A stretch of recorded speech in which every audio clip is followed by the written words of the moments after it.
Sejarah Al-Ula, tempat terkutuk yang dihindari Nabi Muhammad sallallahu alaihi wasallam.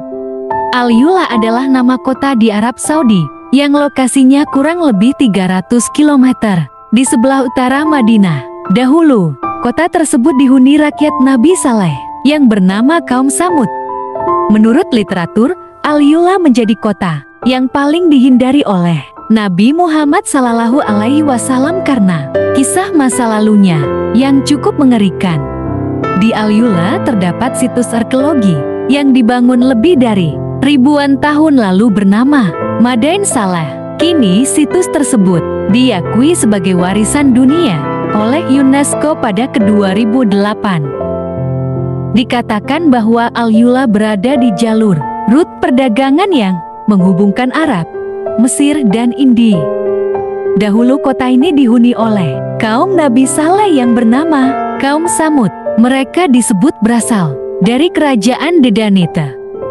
Kemudian Al-Ula dihuni kerajaan Lihyan yang dipimpin dinasti Nabatian secara turun-temurun hingga tahun ke-106 ketika ibu kota mereka ditaklukkan oleh bangsa Romawi, dinasti Nabatian pindah ke Al-Hijr. Kini tempat tersebut dikenal dengan nama Madain Saleh. Di sana mereka memahat kawasan pegunungan batu untuk dijadikan tempat tinggal. UNESCO menemukan sedikitnya 114 makam kaum Nabatian di Madain Saleh. Kendati demikian, dalam satu riwayat dikisahkan bahwa semasa hidupnya Nabi Muhammad sallallahu alaihi wasallam sangat menghindari Al-Ula. Bahkan beliau kerap mempercepat langkahnya saat melintas. Selain itu, Rasulullah sallallahu alaihi wasallam juga tidak menoleh kanan dan kiri saat berjalan di kota tersebut. Perlakuan ini konon dikarenakan kota Al-Ula sempat ditimpa azab oleh Allah SWT. Bahkan, masyarakat Arab menyebut Al-Ula sebagai tempat tinggal jin yang terkutuk. Mereka meyakini tempat itu harus dijauhi. Kaum Nabatian disebut enggan menyembah Tuhan dan lebih memilih untuk menyembah dewa-dewi. Hal ini dibuktikan dengan ditemukannya situs Jabal Itlib di Madain Saleh yang diyakini sebagai tempat suci mereka.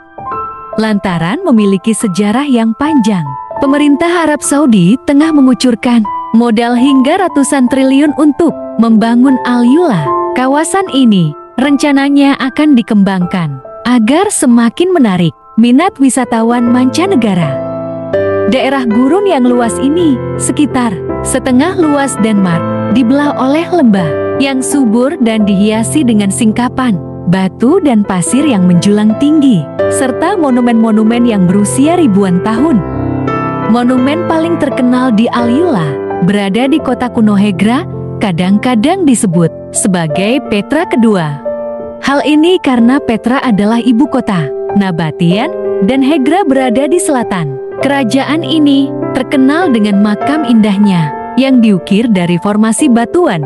Hegra adalah situs warisan dunia UNESCO pertama di Arab Saudi. Keindahan alam dan sejarah ini pun juga diperkuat oleh kehadiran monumen baru yang dibuat oleh pemerintah Arab Saudi yakni Maraya. Maraya adalah bangunan tertutup cermin terbesar di dunia. Gedung yang namanya berarti cermin atau pantulan dalam bahasa Arab ini adalah gedung konser berkapasitas 500 kursi, pusat komunitas, dan ruang acara yang pernah menjadi tempat pertunjukan artis seperti Alicia Keys, Andrea Bocelli, Enrique Iglesias, dan John Legend. Sementara itu, untuk menopang kebutuhan turis, jalur tram rendah karbon sepanjang 46 km akan menghubungkan Bandara Internasional Al-Ula ke 5 distrik. Jalur ini sebagian besar mengikuti rute yang digunakan berabad-abad yang lalu oleh para peziarah di jalur kereta Hijaz. Beberapa ayat Al-Quran telah menyusun sejarah Al-Ula. Dalam Islam dengan sejumlah ayat tentang kisah Nabi, hadis juga ikut memperhatikan tempat ini. Diriwayatkan dalam hadis, Nabi Muhammad sallallahu alaihi wasallam pernah mencapai tempat itu, namun menolak untuk meminum air yang disajikan dan memutuskan minum dari sumur yang biasa diminum untanya. Demikianlah sejarah Al-Ula. tempat yang dihindari Nabi Muhammad Sallallahu Alaihi Wasallam. Semoga menambah wawasan dan bermanfaat. Terima kasih sudah menonton, like, komen, share, dan subscribe.